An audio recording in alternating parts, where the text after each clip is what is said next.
अमेरिकी क्रांति का कारण। जैसे कि पूर्व की प्रस्तुति में यह स्पष्ट हुआ कि किस तरह प्रबोधन के चिंतन ने मानवीय स्वतंत्रता और समानता के विचार का प्रसार कर अमेरिकी एवं फ्रांस की क्रांति का मार्ग प्रशस्त किया। आज हम लोग अमेरिकी क्रांति के क्या कारण रहे पर प्रकाश डालेंगे।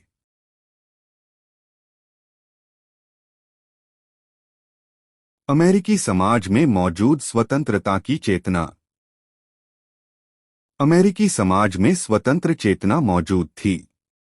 वस्तुतः अमेरिका में आकर बसने वाले यूरोपियन यूरोप के प्रगतिशील चिंतन से परिचित थे और उन्होंने स्वतंत्रतापूर्वक कार्य किया। दरअसल आरंभ में इंग्लैंड इन पर कठोर नियंत्रण स्थापित नहीं कर पाया और इसका कारण यह था कि इंग्लैंड में संसद एवं राजतंत्र के बीच संघर्ष चल रहा था। जब यह संघर्ष 1668 में इंग्लैंड की गौरवपूर्ण क्रांति के साथ समाप्त हुआ, तत्पश्चात ही इंग्लैंड ने हस्तक्षेप कर अमेरिकियों पर कठोर नीति लागू की। फलतः अमेरिकी लोगों की स्वतंत्र चेतना बाधित हुई और ब्रिटिश सत्ता के विरुद्ध असंतोष बढ़ा, जिसने क्रांति का मार्ग प्रशस्त किया। दोषपूर्ण शासन व्यवस्था। अमेरिका में ब्रिटिश सरकार द्वारा नियुक्त किया गया गवर्नर शासन का सर्वोच्च था, जो अपने मनोनीत सदस्यों से शासन संचालन करता था। दूसरी तरफ अमेरिकी लोगों द्वारा निर्मित एक स्थानीय परिषद भी थी, जिसे कानून बनाने का अधिकार तो था, किंतु यह अधिकार गवर्नर के विवेक पर निर्भर करता था। शासन की इस प्रणाली से अमेरिकी असंतुष्ट थे। सप्तवर्षीय युद्ध। इंग्लैंड और फ्रांस के बीच सप्तवर्षीय युद्ध हुआ, जिसमें फ्रांस की पराजय हुई। इस युद्ध का अमेरिकी क्रांति के संदर्भ में भूमिका निम्नलिखित रूप में दिखाई देती है। युद्ध में इंग्लैंड का अत्यधिक व्यय बढ़ा, अतः वित्तीय बोझ को लेकर नवीन कर आरोपित किए। इससे अमेरिकी उपनिवेशवासियों में असंतोष पैदा हुआ और उन्होंने इंग्लैंड की कर नीति का विरोध किया। युद्ध में फ्रांस की पराजय से उसके नियंत्रित क्षेत्र कनाडा पर ब्रिटिश का नियंत्रण हो गया। अतः अब तक अमेरिकी लोग जो फ्रांस के आक्रमण के भय से अपनी सुरक्षा के लिए ब्रिटिश पर निर्भर होते थे, अब वह समाप्त हो गया। अतः ब्रिटिश पर निर्भरता भी समाप्त हो गई। इस तरह अब अमेरिकी लोग ब्रिटिश सरकार के विरुद्ध अपने असंतोष को प्रत्यक्ष रूप में व्यक्त कर सकते थे। इस युद्ध में फ्रांस की पराजय के उपरांत अब अमेरिकी लोग उन क्षेत्रों में बढ़ने लगे जहां अमेरिका के मूल निवासी रेड इंडियंस निवास कर रहे थे। अतः मूल निवासियों से उनका संघर्ष हुआ और इस संघर्ष में इंग्लैंड ने मूल निवासियों का पक्ष लेते हुए उनके क्षेत्र आरक्षित कर दिए। इससे अमेरिकियों में इंग्लैंड के प्रति असंतोष बढ़ा। फ्रांस की क्रांति पर भी सप्तवर्षीय युद्ध का प्रभाव पड़ा।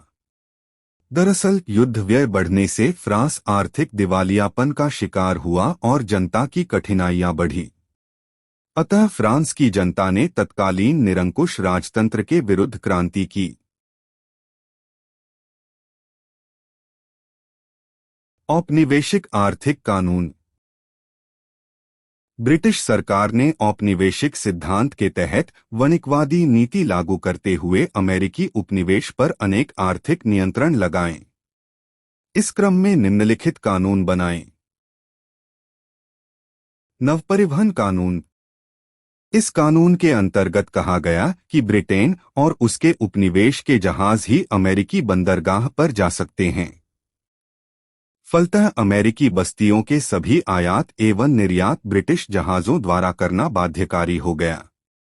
इससे ब्रिटिश जहाज रानी उद्योग को लाभ मिला और अमेरिकियों को इस दृष्टि से हानि हुई कि वे अब परिवहन के लिए ब्रिटिश पर निर्भर थे।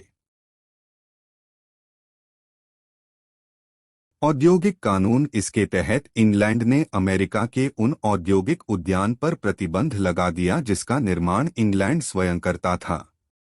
इसी क्रम में अमेरिका में तांबा गलाने पर रोक लगा दी गई और लौह उद्योग को बंद कर दिया गया तथा उन्हीं कपड़ों एवं टोपियों के निर्माण को प्रतिबंधित किया गया। इससे अमेरिकियों के हित बाधित हुई। व्यापारिक कानून इसके तहत कहा गया कि अमेरिका में उत्पादित कुछ वस्तुएं जैसे कपास, चावल, तंबाकू का निर्यात केवल इंग्लैंड को ही किया जाएगा। इस कानून से अमेरिकियों को आर्थिक नुकसान हो रहा था, क्योंकि अन्य यूरोपीय देश इन वस्तुओं का अधिक मूल्य देने को तैयार थे। इस तरह ब्रिटिश औपनिवेशिक आर्थिक कानून ने ब्रिटिश हितों को सर्वोपरि रखते हुए अमेरिकी आर्थिक हितों पर प्रतिकूल प्रभाव डाला।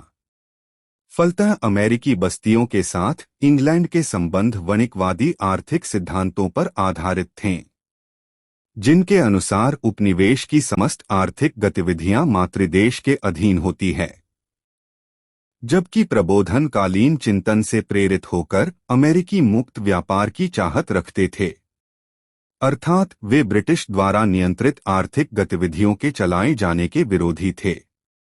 इस तरह ब्रिटिश वणिकवाद और अमेरिकी पूंजीवाद की टकराहट ने अमेरिकी क्रांति को संभव बनाया, जिसमें अंततः अमेरिकी पूंजीवाद की विजय हुई।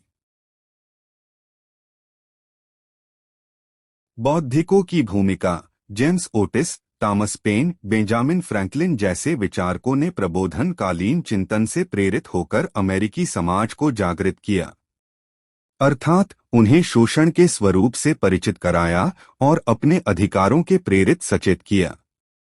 जेम्स ओटिस ने कहा कि इतिहास में आरंभ से अभी तक सभी राजा दमनकारी होते आए हैं, किंतु इससे दमन करना अधिकार तो नहीं बन जाता। इस तरह बौद्धिकों ने दमन एवं नियंत्रण के विरुद्ध अमेरिकियों को एकजुट होने के लिए प्रेरित किया। फलतः अमेरिकी अपने अधिकारों की मांग को लेकर ब्रिटिश के विरुद्ध खड़े हुए। ग्रेनविले की नीतियां। 1760 में ब्रिटिश सम्राट जॉर्ज तृतीय ने प्रधानमंत्री ग्रेनविले को प्रशासन में कार्यकुशलता लाने को कहा, क्योंकि इंग्लैंड पर सप्तवर्षीय युद्ध के कारण वित्तीय बोझ बढ़ रहा था। इसी क्रम में ग्रेनविले ने अमेरिकी रिपोर्ट का अध्ययन शुरू किया और उसने देखा कि अमेरिका से ब्रिटिश को पर्याप्त आय नहीं हो रही है।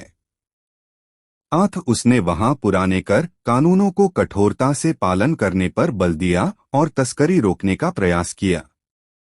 साथ ही स्टाम्प एक्ट एवं शुगर एक्ट के माध्यम से अमेरिकियों पर नवीन कर आरोपित किए।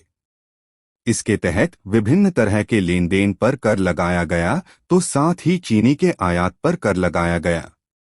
फलतः अमेरिका ने इन कारों का विरोध किया और यह नारा दिया कि प्रतिनिधित्व नहीं तो कर नहीं, अर्थात जिस ब्रिटिश संसद में कोई अमेरिकी प्रतिनिधि नहीं बैठता, उस ब्रिटिश संसद को अमेरिका पर कर लगाने का अधिकार नहीं है। अतः इस संवैधानिक प्रश्न को खड़ा कर अमेरिकियों ने ब्रिटिश के कर नीति का विरोध किया, जो अंततः बोस्टन टी पार्टी के साथ स्वतंत्रता संग्राम के रूप में सफल हुआ और अमेरिका आजाद हुआ। इस संदर्भ में यह कहा गया कि ग्रेनविल ने अमेरिका से आने वाली डाक को पढ़ लिया और अमेरिका को खो दिया। लॉर्ड नाथ की नीतियां। लॉर्ड नाथ की चाप नीति ने भी अमेरिकी असंतोष को उग्र किया। वस्तुतः ब्रिटिश सरकार ने अमेरिका जाने वाली चाय को कम मूल्य पर उपलब्ध कराने की नीति के तहत कार्य किया। वह सीधे अमेरिका चाय पहुंचाया ताकि उन्हें सस्ती चाय प्राप्त हो। किंतु अमेरिकियों ने इस नीति का भी विरोध किया, क्योंकि अब वे ब्रिटिश नियंत्रित किसी भी नीति के विरुद्ध थे। अतः 1773 में सैमुअल एडम्स के नेतृत्व में बोस्टन बंदरगाह पर पड़े हुए चाय से भरे जहाज को लूट लिया गया। इस घटना को बोस्टन टी पार्टी कहा जाता है। फलतः ब्रिटिश सरकार ने अमेरिकियों पर दमनात्मक कार्यवाही की और इसी क्रम में अमेरिका एवं इंग्लैंड के बीच युद्ध शुरू हो गया, जिसमें अमेरिकी विजय हुए और स्वतंत्रता हासिल की।